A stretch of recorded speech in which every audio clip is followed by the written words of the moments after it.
بسم اللہ الرحمن الرحیم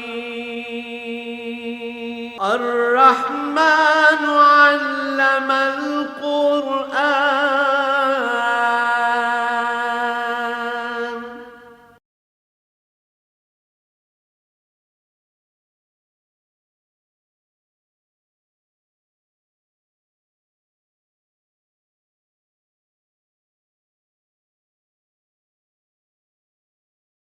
الحمد للہ رب العالمین والصلاة والسلام علی حبیبہ محمد وآلہ وصحبہ اجمعین۔ اعوذ باللہ من الشیطان الرجیم، بسم اللہ الرحمن الرحیم۔ قل ارأیتم ما انزل اللہ لکم من رزق فجعلتم منہ حراما وحلالا قل اللہ اذن لکم ام علی اللہ تفترون وما ظن الذین یفترون علی اللہ الکذب یوم القیامۃ ان اللہ لذو فضل علی الناس ولکن اکثرهم لا یشکرون۔ اللہم سبحانک لا علم لنا الا ما علمتنا انک انت العلیم الحکیم۔ مولا یا صلی وسلم دائما ابدا علی حبیبک خیر الخلق کلہم۔ ساری کائنات اللہ کریم کی ہے، ساری مخلوق اسی کی تخلیق ہے۔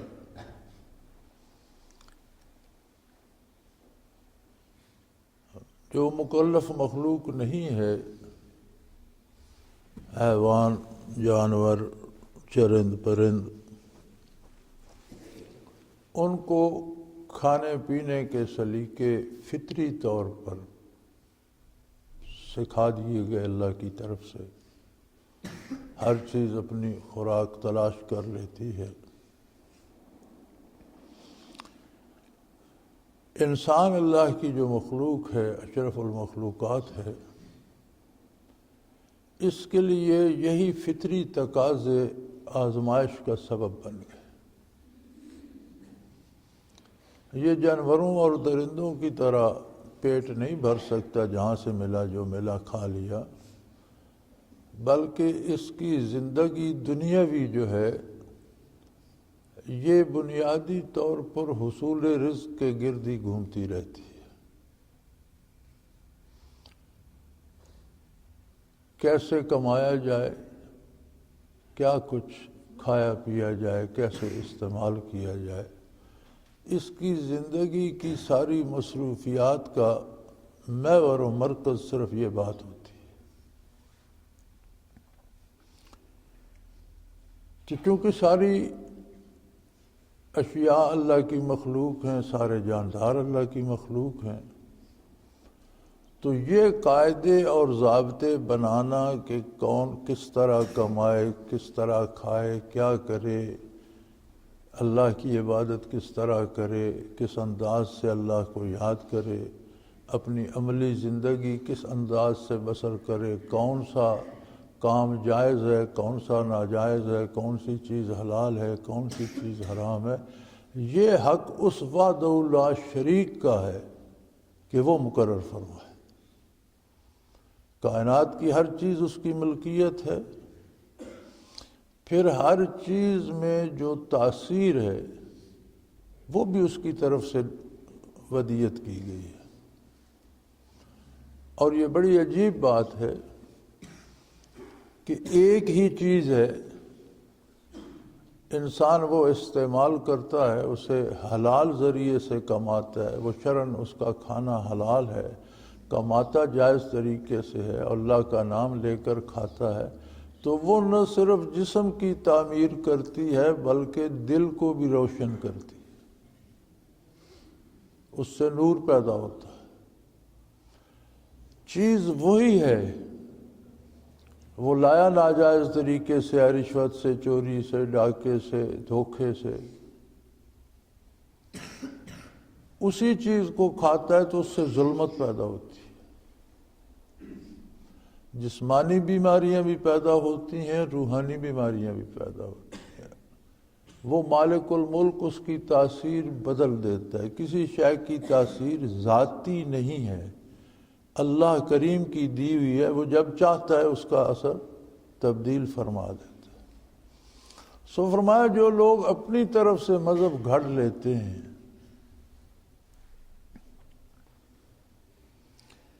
حالانکہ ہر چیز تو اللہ نے نازل فرمائی ہے، ہر چیز اس کی طرف سے ہے، خالق وہ ہے، مالک وہ ہے، واحد اور لا شریک ہے، اس کی ملکیت میں کسی کی شراکت، کسی کی حصہ داری نہیں ہے. تو یہ اس کا حق ہے کہ وہ حدود و قیود مقرر فرمائے کہ کیا حلال ہے کیا حرام. یہ کسی مخلوق کا حق نہیں ہے. جو خود مخلوق ہے وہ مخلوق پر حکومت کیسے کر سکتا ہے؟ قُلْ أَرَأَيْتُمْ مَا أَنزَلَ اللَّهُ لَكُم مِّن رِزْقٍ، فرمایا آپ ان سے فرما دیجئے کہ تم جانتے ہو کہ جتنا رزق ہے یہ اللہ کی طرف سے ہے. ہر چیز اس نے پیدا فرمائی ہے، کھیتی باڑی ہو یا پھل ہوں یا پھول ہوں، کوئی بھی چیز جو استعانی استعمال میں آتی ہے وہ اللہ کی تخلیق ہے، اس کی مخلوق ہے، اس نے پیدا فرمائی، اس نے اس میں تاثیر اور اثر رکھا. فَجَعَلْتُم مِّنْهُ حَلَالًا وَحَرَامًا، تو تم اپنی مرضی سے اس میں حلال حرام جائز ناجائز بنانا شروع کر دو. تو یہ کہاں تک درست ہے؟ تمہیں چیزوں کی تاثیرات تک کا علم نہیں، تم ان کے پیدا کرنے والے نہیں ہو، ان میں اثر رکھنے والے نہیں ہو، باقی مخلوق کے تم خالق نہیں ہو، انسانوں کے تم مالک نہیں ہو. تمہیں کس نے حق دیا کہ تم ایسا کرو؟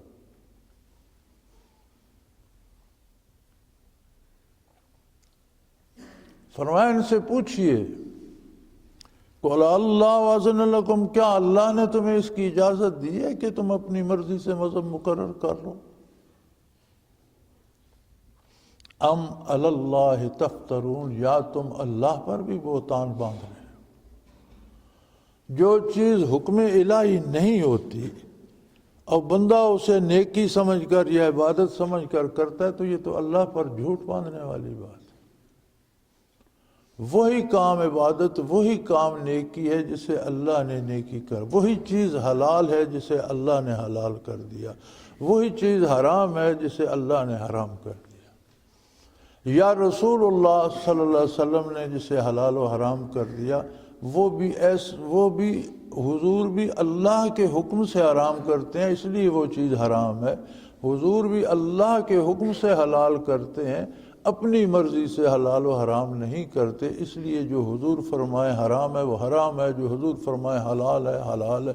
اب حضور اکرم صلی اللہ علیہ وسلم کے بعد کسی کے پاس یہ قوت، یہ اتھارٹی نہیں ہے کہ وہ کسی کو حلال کر دے کسی کو حرام کر دے.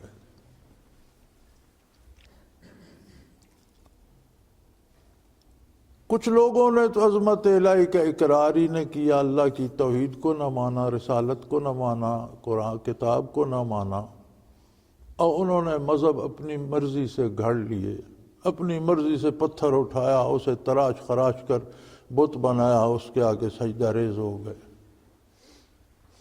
جانوروں کو سجدے کرتے پھرتے ہیں، سانپوں کو، بندروں کو، ہاتھیوں کو بھگوان بنا لیا.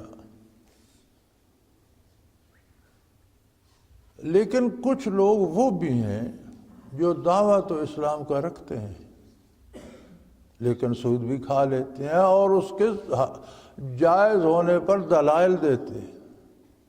یعنی صرف نہیں، اگر حرام سمجھ کر کھاتے رہیں تو گناہ ہوگا، حرام کو حلال ماننا تو کفر ہے.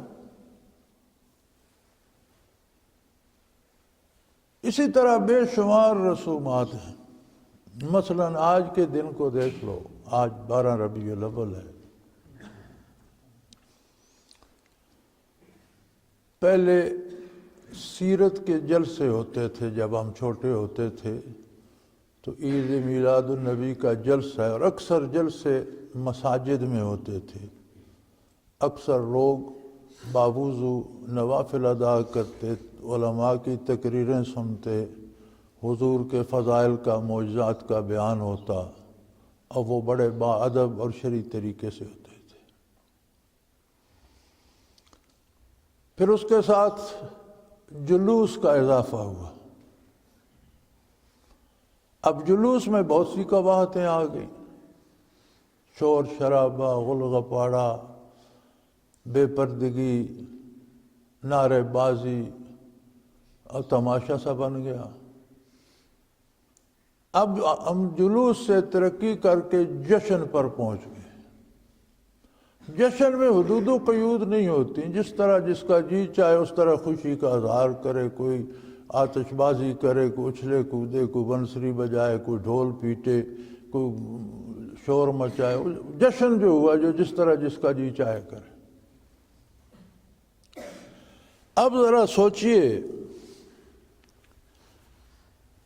کہ یہ صرف حضور کی ولادت مبارک کا دن نہیں، یہ وصال مبارک کا دن بھی ہے. سب سے پہلے گواہ جو حضور کی نبوت کے ہیں اور قرآن کے کتاب الہی ہونے کے ہیں اور جو قرآن کے امین ہیں اور جن سے مخلوق کو قرآن پہنچا، وہ صحابہ کرام. 12 ربیع الاول کو نبی کریم صلی اللہ علیہ وسلم کا وصال ہوا. آپ دنیا سے پردہ فرما گئے اور مدینہ منورہ میں سب سے مشکل ترین گھڑی تھی صحابہ کرام پر.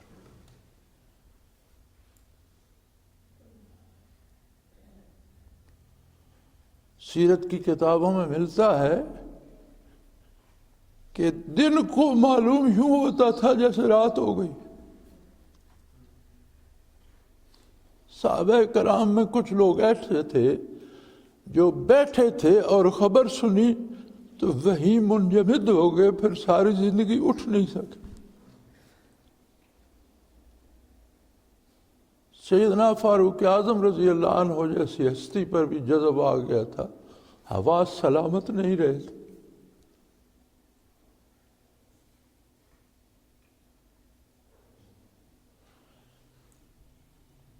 تو یہ تو ایسے لمحات ہیں کہ بندہ مساجد میں جائے، نوافل ادا کرے، قرآن کریم پڑھے، سارا دن بیٹھ کے درود شریف پڑھتا رہے، چلتے پھرتے پڑھتا رہے. ذرا اس لمحے کو یاد کرے کہ جب نبی کریم صلی اللہ علیہ وسلم نے مفارقت دی اس دنیا کو اور صحابہ کرام سے تشریف لے کے، اور وہی الہی اس دن سے قیامت تک کے لیے آنا بند ہو گئی.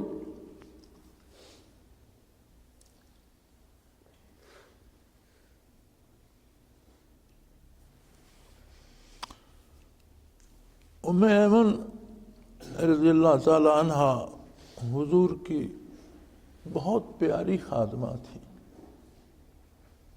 عمر رسیدہ ہو گئی تو نبی صلی اللہ علیہ وسلم ان کے گھر خیریت پوچھنے جایا کرتے تھے، خود تشریف لے جاتے تھے.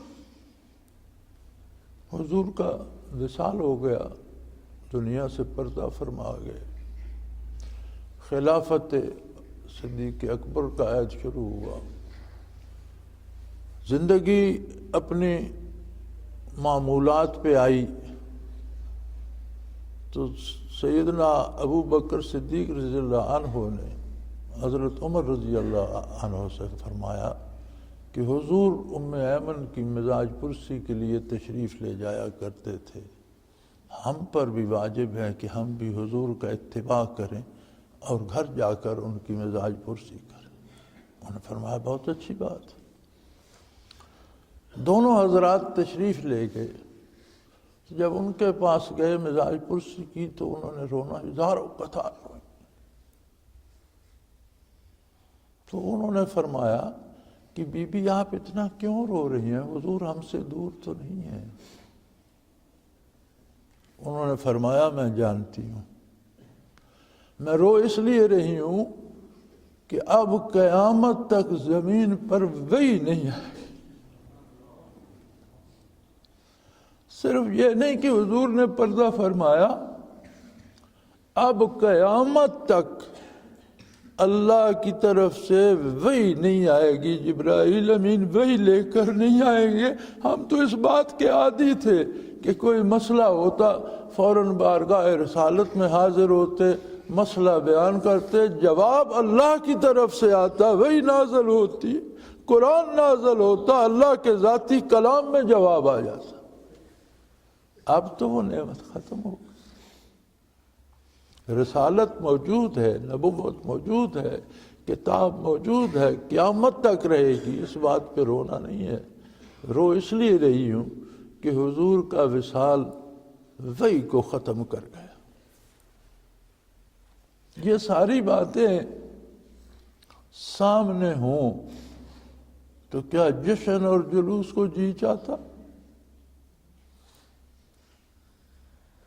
کیا یہ پٹاخے چلانے کو اور آتش بازی چلانے کو جی چاہتا؟ کیا یہ چندے جمع کر کے ڈھول بھی، یہ کس بات کی خوشی منائی جا رہی ہے؟ ایک بات اور عرض کر دوں، 12 ربیع الاول کو منافقین نے اور یہود اور مشرکین نے خوشی منائی تھی۔ یہ جو خوشی منائی گئی تھی نا 12 ربیع الاول کو، یہ منافقین، مشرکین عرب اور یہود اور عیسائی منا رہے تھے کہ حضور کے وصال سے شاید اسلام ختم ہو جائے گا۔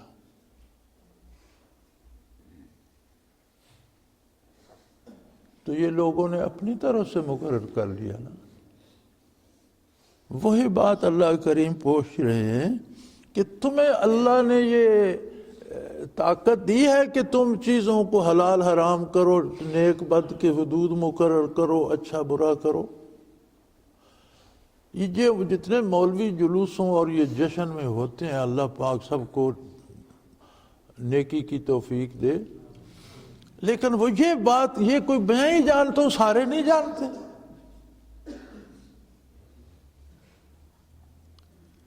کبھی کسی کے منہ سے یہ بات بھی نکلی ہے کہ وہ جتنے لوگ جلوس میں ان کو یہ بھی بتا دیں کہ یہ تو حضور کے وصال کا دن ہے،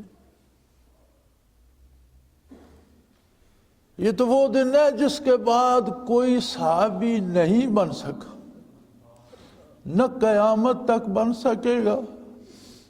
یہ تو وہ دن ہے جس دن وحی الہی ختم ہو گئی، منقطع ہو گئی، قیامت تک نہیں آئے گی۔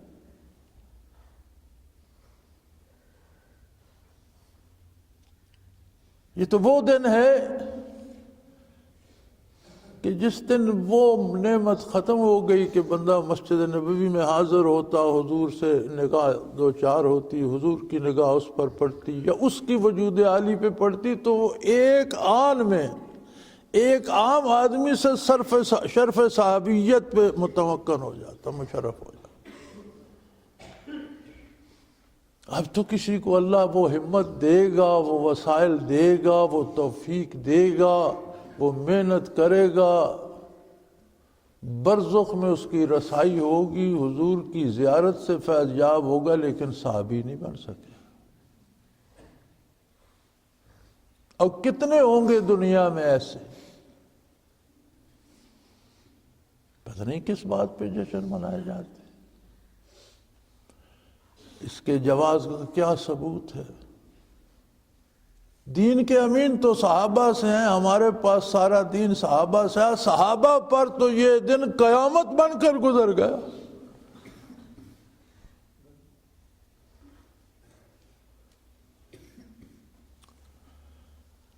لیکن یہ ہجر و وصال کی باتیں وہ جانے جسے کوئی ذرا محبت کا نصیب ہوا ہو۔ کسی نے اسے حصول زر کا ذریعہ بنا لیا، چندے جمع کر کے پیسے جمع کر لیے، کسی نے اپنی شہرت حاصل کرنے کا ذریعہ بنا لیا، اور ادھم مچا کر اور شہروں میں شور شرابے کر کے، بازار بند کرا کے، کوئی مریض مر رہا ہے، سڑک پر راستہ نہیں ہے، مزدوروں کی چھٹی ہو گئی، جو دیہڑی روز کما کر کھاتے تھے ان کا کام بند ہو گیا، دکانیں بند ہو گئیں، کسی کو نہ دوا مل رہی ہے نہ سودا مل رہا ہے۔ یار یہ کیا کون سا دین ہے؟ کون بناتا ہے؟ کس نے کہا ہے؟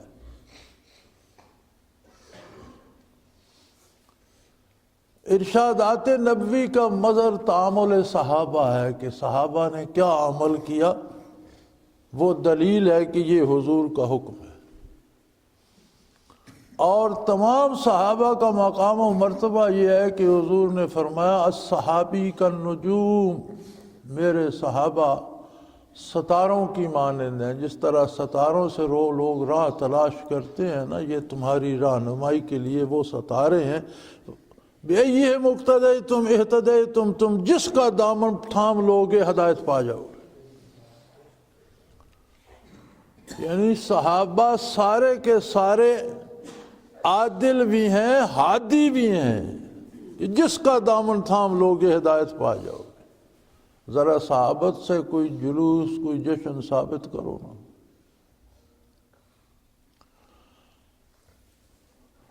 دنیا میں کسی نے اگر واقعی کسی سے محبت کی ہے تو وہ صحابہ محمد الرسول اللہ۔ دنیا کی پوری تاریخ میں کوئی ان کی مثال نہیں۔ اسی لیے آدم علیہ السلام سے لے کر قیامت تک تمام لوگوں سے انبیاء کے بعد افضل ترین لوگ۔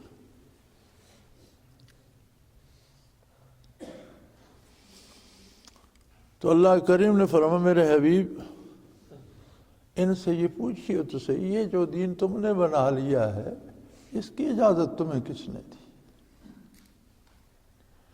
یہ جسے تم ثواب کہہ کر اس پر لوگوں کو سے جنت کے وعدے کرتے ہو، کیا اللہ نے اس کی اجازت دی ہے؟ کیا رسول اللہ صلی اللہ علیہ وسلم نے فرمایا ایسا کرنا؟ کیا آپ کے شاگردوں نے، شاگردان رشید نے، جو پہلے شاگرد حضور کے صحابہ کرام تھے، انہوں نے بتایا ایسا کرو؟ تو پھر تمہیں کیا حق پہنچتا ہے؟ کیا کر رہے ہو؟ او بھائی کافر جسے ایمان ہی نصیب نہیں ہوا اس کی تو بات چھوڑیں، وہ تو ہے ہی کافر۔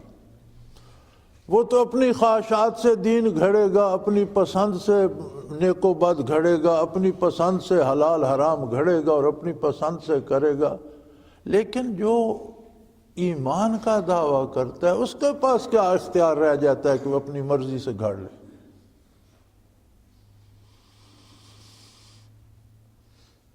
فرمایا ان سے پوچھئے کہ رزق تو اللہ نے نازل فرمایا، روزی کے وسائل، نعمتیں، صحت، بیماری، دولت، عزت، زندگی، موت، سب کچھ دینے والا تو وہ ہے۔ فَجَعَلْتُم مِّنْهُ حَلَالًا وَحَرَامًا، تم نے اپنی مرضی سے اس میں دین مقرر کر لیا۔ میرے حبیب ان سے پوچھئے کیا اللہ نے تمہیں اس کی اجازت دی تھی کہ تم جو چاہو اسے ثواب بنا لو، جو چاہو اسے گناہ قرار دے دو؟ یہ تو کفار کا طریقہ ہے، اور اس آیت کے مخاطب بھی کفار ہی ہیں۔ مومن کو تو یہ زیب ہی نہیں دیتا کہ جو چیز کرنے کا حضور نے حکم نہ دیا اسے ثواب سمجھ کر کر۔ مومن سے تو قرآن کا یہ تصور ہی نہیں ہے۔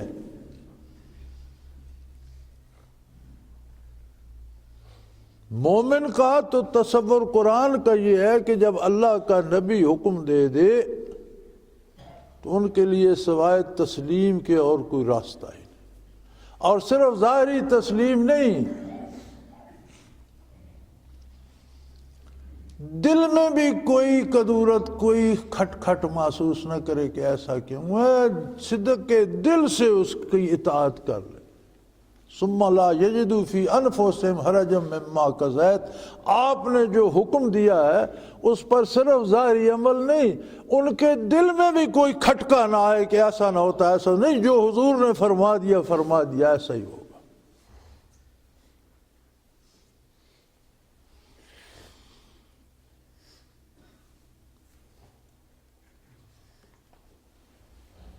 تو فرمایا تم نے اپنی مرضی سے دین مقرر کرنے شروع کر دی، لوگوں کو بتوں کے آگے جھک جاؤ تو تمہاری مرادیں پوری ہو جائیں گی۔ اپنی مرضی سے جائز ناجائز گھڑ لیا، اپنی مرضی سے حلال حرام بنا لیا. کیا یہ طاقت اللہ نے تمہیں دی تھی کہ تم ایسا کر سکتے ہو؟ اگر نہیں دی تھی تو پھر کیا تم اللہ پر بہتان تراشی کر رہے ہو؟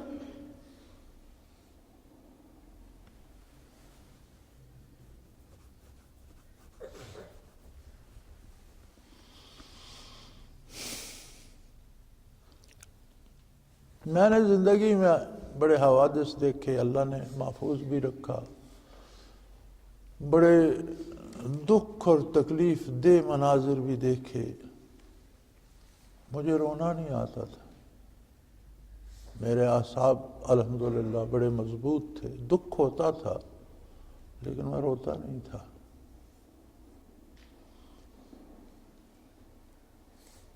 میرے پاس رونے کا تصور نہیں ہوتا تھا.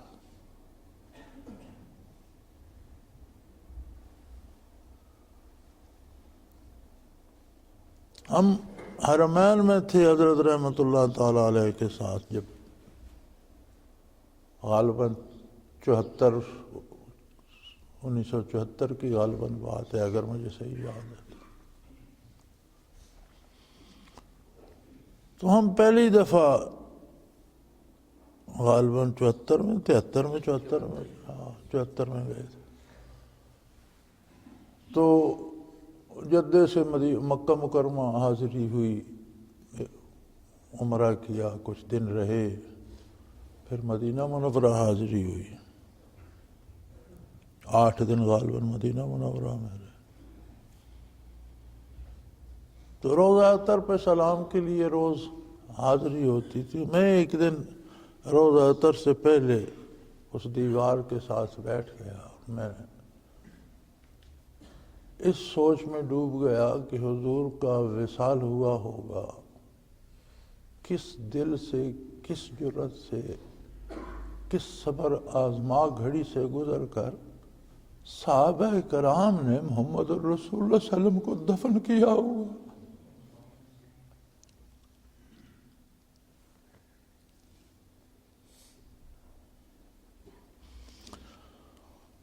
وہ کچھ ایسا منظر میرے دل میں بنا کہ میں جو زندگی بھر کبھی نہیں رویا تھا، تب سے اب تک آنکھیں نم رہتی.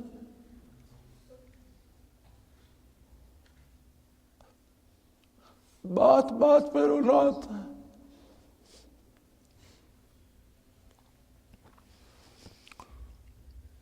بلکہ ایک دن کسی سے مجھ سے سوال بھی کیا تھا کہ آپ کو تو کبھی روتے نہیں دیکھا تھا، آپ کیوں روتے ہو؟ تو میں نے کہا تھا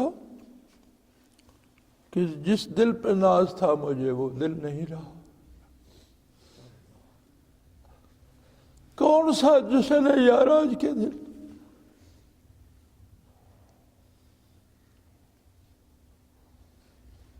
کس بات کی خوشی ہے؟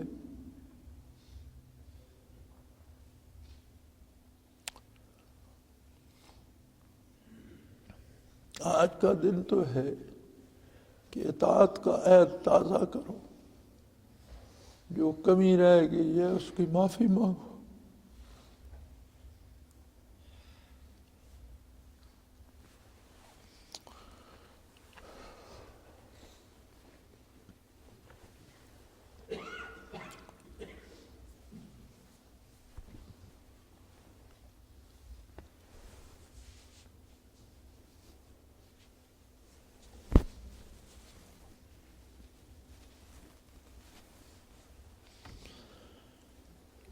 آیہ کریمہ کفار کے حق میں ہے،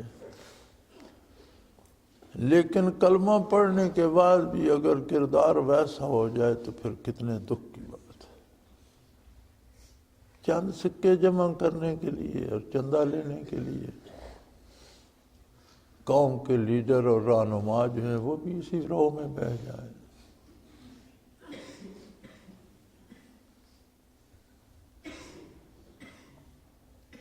تو فرمایا کیا اللہ نے تمہیں اس کی اجازت دی ہے کہ تم حلال حرام مقرر کرو، جائز ناجائز مقرر کرو، تم ثواب گناہ مقرر کرو، یا تم اللہ پر بھی بہتان باندھ رہے ہو۔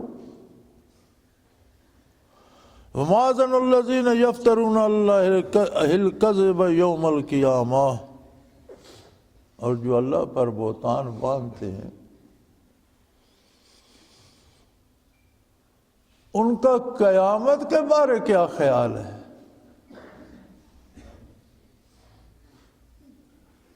نبی صلی اللہ علیہ وسلم نے وہ دین ہم تک پہنچایا جو کامل و مکمل ہے۔ الیوم اکملت لکم دینکم واتممت علیکم نعمتی ورضیت لکم الاسلام دینا۔ بات ختم ہو گئی، اب اس میں قیامت تک کمی بیشی نہیں ہو سکتی۔ لیکن بنیاد، اس سارے دین کی، ساری عمارت کی بنیاد جو حضور نے بہت راسخ ہمارے صحابہ کرام میں، وہ اول توحید باری تھی۔ کسی طرح اللہ کے ساتھ ذات میں یا صفات میں کوئی شریک نہیں۔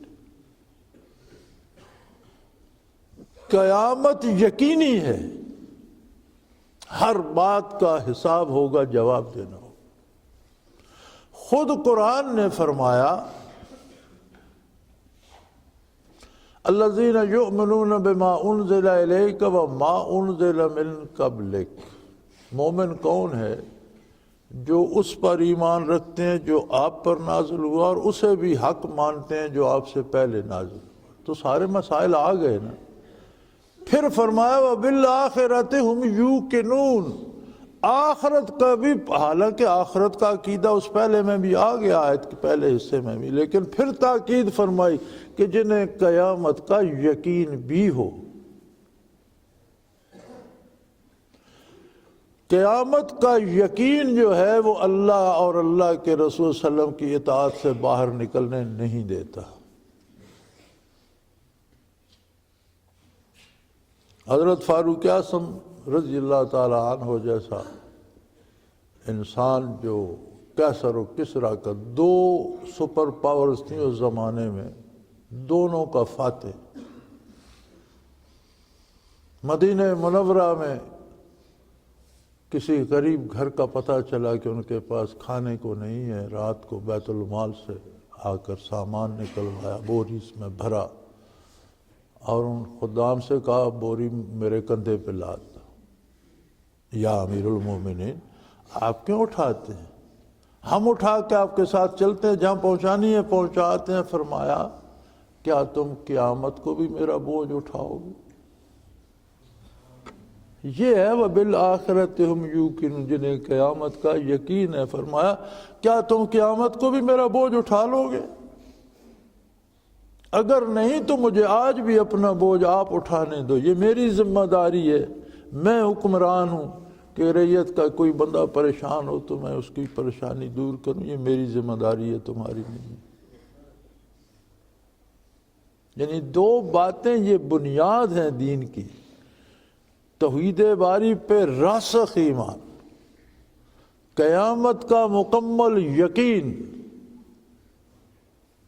اللہ کی توحید کہ اللہ ہر جگہ موجود ہے، اس کی ذات اور صفات، اس کا ہر وقت شاہد ہونا، سامنے ہونا، اور پھر قیامت کو جواب دینا۔ یہ دو باتیں ایسی ہیں جو جکڑ کے رکھ دیتی۔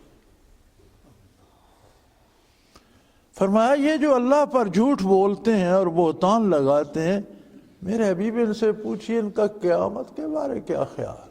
ماذن الذین، کیا سوچتے ہیں قیامت کے بارے، کیا جواب ہے ان کے پاس جب یہ پوچھا جائے گا، کیا کریں گے؟ ان اللہ لذو فضل علی الناس، یقیناً اللہ لوگوں پر بہت مہربان ہے، بہت کریم ہے۔ ولیکن اکثرہم لا یشکرون، لیکن لوگ ایسے بد نصیب ہیں کہ اس کی ناشکری کرتے ہیں، اس کی رحمت سے محروم ہو کر اس کے غضب کو دعوت دیتے ہیں۔ اللہ کریم کسی پر زبردستی عذاب مسلط نہیں فرماتا۔ اللہ کریم کسی کو بلا وجہ سزا دے کر راضی نہیں ہے۔ اللہ کے سامنے مخلوق کی حیثیت کیا ہے؟ ہم بھی مخلوق ہیں، چیونٹی بھی مخلوق ہے، ہم مخلوق ہونے میں دونوں برابر ہیں، ہم بھی محتاج ہیں، وہ بھی محتاج ہے۔ کسی کو چیونٹی کاٹ جائے تو اس کے پیچھے دوڑتا ہے کہ میں اس کو ماروں، اس نے مجھے کاٹا تھا۔ وہ حقیر سی مخلوق ہے، جھاڑ دی، پھونک ماری، اڑ گئی، بھول گئے۔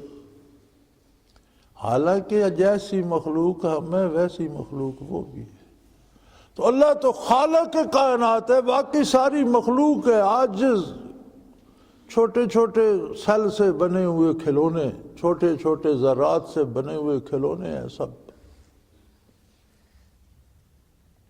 اس کے لائق، اس کی دشمنی کے لائق کوئی ہے کہ اللہ اس سے دشمنی کرے، یا کوئی اس کی برابری کا ہے کہ اللہ اس سے؟ اللہ تو کریم ہے، وہ تو تمہیں سلامت رکھ کر خوش ہے، لیکن جب تم خود اس کے مقابلے میں کھڑے ہو جاتے ہو، اللہ کے مقابلے میں اپنی رائے نافذ کرنا چاہتے ہو، اللہ کا شکر کرنے کی بجائے ناشکری کرتے ہو، تو اس وجہ سے تم خود عذاب کو دعوت دیتے ہو، اور خود عذاب میں، خود دوزخ میں بڑی محنت کر کے جانا پڑتا ہے، آرام سے دوزخ میں کوئی نہیں جاتا۔ جتنے دوزخ میں جاتے ہیں عقیدے سے لے کر عمل تک برائی کرتے ہیں نا، برائی کرنا آسان ہے؟ دنیا میں آسان کام نیکی کر، سچ بولنا آسان ہے، جھوٹ بولنا بہت مشکل ہے۔ وہ جھوٹ کب تک پیچھا کرتا رہتا ہے اور کب تک اس کی چوری کرنا مشکل ہے، مزدوری کرنا آسان ہے۔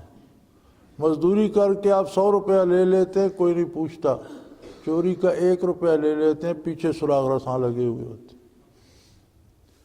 تو جرائم کرنا مشکل کام ہے، دنیا کی مصیبتوں کو بھی دعوت دیتا ہے۔ فرمایا لوگ جرم کر کے، تکلیفیں برداشت کر کے جہنم میں جاتے ہیں، ورنہ اللہ تو اتنا کریم ہے، حلال کھاؤ، جائز طریقے سے کماؤ، فرائض ادا کرو، اللہ تمہیں وہ نعمتیں دے گا جو کبھی تمہارے خیال میں بھی نہیں آ سکتی۔ تو فرمایا وَمَا ظَنُّ الَّذِينَ يَفْتَرُونَ عَلَى اللَّهِ الْكَذِبَ يَوْمَ الْقِيَامَةِ، یہ جو اللہ پر جھوٹ بولتے ہیں، ان کا قیامت کے بارے کیا خیال ہے کوئی ان کے پاس جواب کہ یا اللہ اس لیے ہم نے اس کو ثواب کہا تھا، اس لیے اس کو جائز قرار دیا؟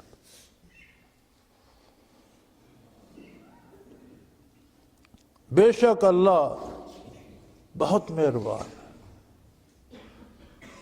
لیکن لوگ، اکثر لوگ وہ ہیں، اکثریت ان کی ہے، لا یشکرون، جو اس کا شکر ادا نہیں کرتے،